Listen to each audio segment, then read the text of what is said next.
Он 17 сентябрда Баткен облысында Кыргызстандын чегарасына кол салуудан курман болгон жоокерлерди акыркы сапарга узатуу зыйнаты ачык деп жарыяланат. Сөз Кыргыз Республикасынын президенти Жапаров Садыр Нуркожоевичке берилет.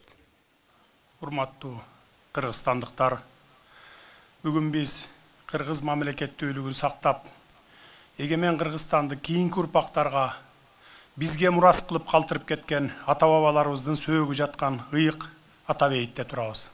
Бирок бул жолу демейдекидей алардын рухтарына таазим этип, Куран окуган эмес, алардын катарына Кыргызстандын аймактык бүтүндүгү, Кыргызстан элинин бейпилдиги үчүн өмүрүн сайып, курман болгон эр жүрөк жоокерлерибиздин катарындагы азаматтарыбыз Шерали Урайымбекович Анаркуловду, Санжарбек Нурмаматович Анаркуловду жана Жаңыбай уулу Тилекти акыркы сапарга узатууга келип, кабыргабыз кайышып турат.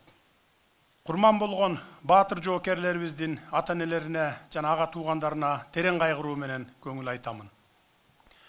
Ушундай эр жүрөк уулдарды тарбиялап өстүргөнүңүздөргө башым дейип таазим кыламын. Эр азамат уулдарыбыздын жаткан жери жайлуу, топурагы торко болсун. Баатырларыбыздын эрдиги эч качан унутулбайт. Алардын аттары эгемендүү өлкөбүздүн тарыхында алтын тамгалар менен жазылып калат.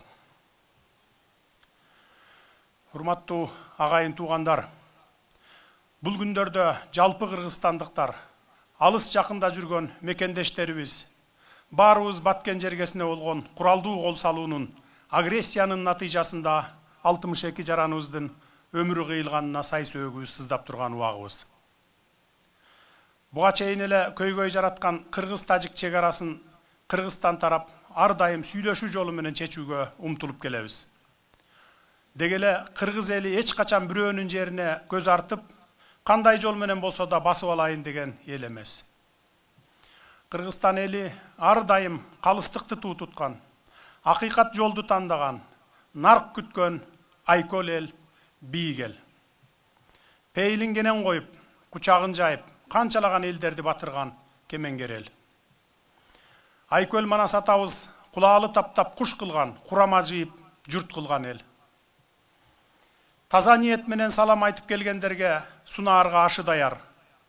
Жаман ниет менен келгендерге кынында кылычы даяр элибиз тарых барактарында далай жолу катылгандын катыгын берип келген улуу эл.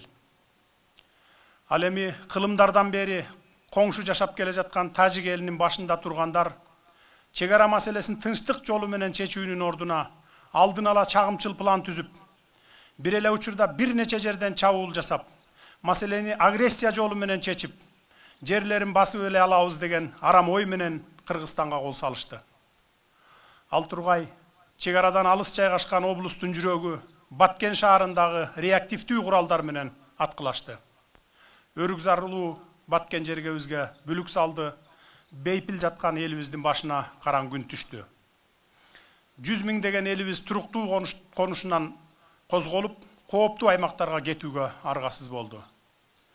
Бирок Кыран Манас атабыздын урпактары ата журттун топурагын көркөөлөргө тепселетпейбиз деп, Баткен жерине оор техникалар менен бастырып кирген баскынчыларга татыктуу жооп кайтарды. Тикесинен тик туруп, аскери техникаларынын таш талканын чыгарып, жергебизден артка кууп чыгышты. Бири кем дүйнө дейт. Куралдуу жаңдалда душмандын ажал бүрккөн окторунан мекенин сүйгөн эр жигиттерибиздин кырчындай өмүрлөрү кыйылды. Алардын аталары сыздап, энелери боздоп, жубайлары, балдары кан какшап ыйлап калышты. Кайрат кылыңыздар, мамлекет силерди унутта калтырбайбыз. Элимдин, жеримдин бейпилдигине жооптуу болгон менин да жүрөгүм тилинип, канап турат. Баскынчылар басып кирип, өлүм огун жамгырдай жаадырып киргенде, Баткенибиздин бир укум жеринде баскынчыларга бербейбиз деп, аскер башчысына доклад кылып жаткан жүрөгү тоо жоокерлерибиз, булар кыргыз элимдин кырандары. Аруу кыргыз жерине душмандын бутун бастырбайбыз, акыркы огубуз калганча атышабыз деп, жалындаган ар намыска бек эр азаматтарыбыз жоо колуна түшкүчөктү аларды чогала жатайын деп, акыркы гранатасын жардырып, өлүмгө тике караган кыраандарыбыз дүйнөгө эр Манастын урпактары экендигин дагы бир жолу тастыктап кетишти. Кымбаттуу калайык калк, башына күн түшкөндө бир туунун астына биригип, кыйын кырдаал жаралганда бир муштумдай түйүлүп, ар кандай турмуш сыноолорунан татыктуу чыгып келген элибиз бул иреттагы ынтымагынан жазган жок. Баткеним биз сени менен деген ураан астында бүт кыргызстандыктар Баткенге кол сунду. Ак самайлуу апаларыбыз, мунай багыла, башыңарды бийик көтөргүлө балдарым, силер баатыр элдин тукумусуңар деп дем берип турса, ар улуттук жарандарыбыз, атүгүл тажик улутундагы жарандарыбыз дагы мүмкүнчүлүгү чектелгендер, кичинекей бөбөктөрүбүздөн бери өз муктаждыктарына чогултуп койгон тыйын тыбырларын тапшырып жатышты. Жаным жандаш, каным кандаш деп кан тапшыргандар күн түн дебей кезектешип кан беришти. Алыс жакында жүргөн мекендештерибиз чек арадагы көк жалдарыбызга эмне жабдуулар керек болсо алып беребиз деп алыстан боор тартып сарсанаа болуп турушту.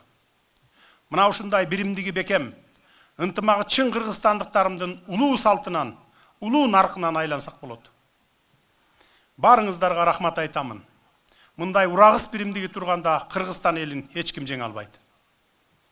Урматтуу баатыр уулдардын ата-энелери, жубайлары, ага туугандары, силердин арка бел туткан тооңор көчкөн жок. Чырак туткан ак шамыңар өчкөн жок. Силердин уулдарыңар мекен үчүн шейит болушту. Жараткан шейит даражасын баарын эле бере бербейт. Бул баатырлардын артында калдайган калың Кыргызстан эли, аскасы бийик Кыргызстан жери турат. Баатырларынын эрдигин даңктап, атын өчүрбөй турган эгемен мамлекети турат. Алардын аты түбөлүк сакталат. Айкөл Кыргызстан эли, эгемен Кыргызстан мамлекети силерге арка бел, шамчырак болуп берет. Кайрат кылыңыздар, сабыр кылыңыздар, кайратыңыздардан жазбаңыздар. Кадырлуу кыргызстандыктар, кылымдарды карыткан Кыргызстан эли мындай кыйчалыш кырдаалдардын бир далайын баштан кечирип, биримдиги менен жеңип чыккан улуу эл экенибизди унутпайлы. Мындан ары дагы ошол улуу нарк менен башыбызды кандай гана күн келбесин баарын жеңип чыгабыз. Биз жамы кыргыз журтчулугу үчүн мааниси терең, Кыргызстанга расмий иш сапар менен келген чет өлкөлөрдүн жетекчилери келип урмат кылып, баш ие турган мына ушул ата бейитке Баткен чегин коргоп жатып курман болгон баатырларыбызга арнап эстелик монумент тургузабыз. Бул монументке чек арабызды коргоп жатып курман болгон жоокерлерибиздин бардыгынын ысымдары киргизилет. Ар жылы келип мамлекет түптөгөн ата бабаларыбызга эгемендик үчүн, мекенчек үчүн курман болгон жоокерлерибизге таазим кылып эскерип турабыз. Аларга баатырлар деген наам ыйгарылат. Себеби бул инсандар Кыргызстандын жаркын келечеги үчүн жан берип, өз кандары менен тарых жазышты. Ошондуктан алардын урматына ар дайым башыбыз тийип таазим кылышыбыз абзел. Кийинки муун өз мекенинин татыктуу тарыхый атуулдарын, баатырларын билип жүрүшү керек. Алар менен ар качан сыймыктанып, эрдиктерин жана каармандыгын даңазалап айтып жүрүшү кажет. Ошондо өткөндү сыйлап, келечекке умтулган болобуз. Ошондо ишибиз оң, багытыбыз түз болот. Канын кең мекенине, жанын Кыргызстан жерине арнаган бир боорлорум. Ала тоонун калканы болуп, акка моюн сунган азаматтар. Силер кылымдарды караткан улуу Кыргызстан элинин бейпилдиги, керемет Кыргызстан жеринин тынчтыгы үчүн кармашып жатып курман болдуңар. Берген антыңарга бекем турдуңар. Айткан шертиңерден кайткан жоксуңар. Кыргызстандын намысы деп жан бердиңер. Силердин мекен деп төккөн каныңар жерде калбайт. Эрдигиңер эч качан унутулбайт. Атыңар өчпөй ааламга тарайт, кылымдарга жашайт. Силер менен ата-энеңер, уул кыздарыңар эле эмес, жалпы кыргызстандыктар сыймыктанат. Силердин баатырдыгыңар, каармандыгыңар менен кийинки муун сыймыктанып, кыргызмын, кыргызстандыкмын деп баштарын бийик көтөрүп, душмандын көзүнө тике карашат. Кымбаттуу баатырларым, жаткан жериңер жайлуу, топурагыңар торко болсун, жаратканым бейишинен берсин. Маркумдарды акыркы сапарга узатуу зыйнаты жабык деп жарыяланат.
أعوذ بالله من الشيطان الرجيم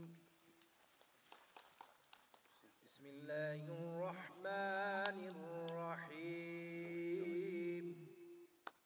Uşu mekençeginde jatıp bağlığısın tınçırığız üçün kurman bolup şehit ketken bardık bir tuğanlarımızın katarında Canvay oğlu Tilek, Urayım Bagulu Şiralı, Nurul Mehmet oğlu Sancerbek bir tuğanlarımızın da amanatların şehit karatlarını taşırıp yatağız. Kudayım bütün şehit derajatına götürüp وعلى آله وأصحابه أجمعين برحمتك يا أرحم الراحمين. Kudayдын буйругу. Ар кимге эле шейит кеткенди буйра бербейт. Биз кол салып барып өлгөн жок. Бизге кол салып келип өлгөндөн кийин Кудай сөзсүз буларды шейит кетирди, шейит кылып берди. Шейит болгон адамдар сөзсүз бейиште болот деп айтылат. Мынакей молдокелер турат, баарын жакшы билишет.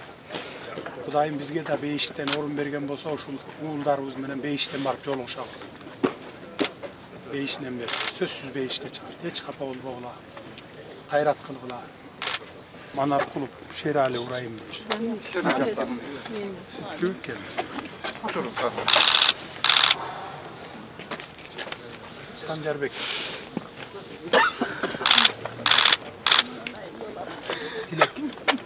Dilek.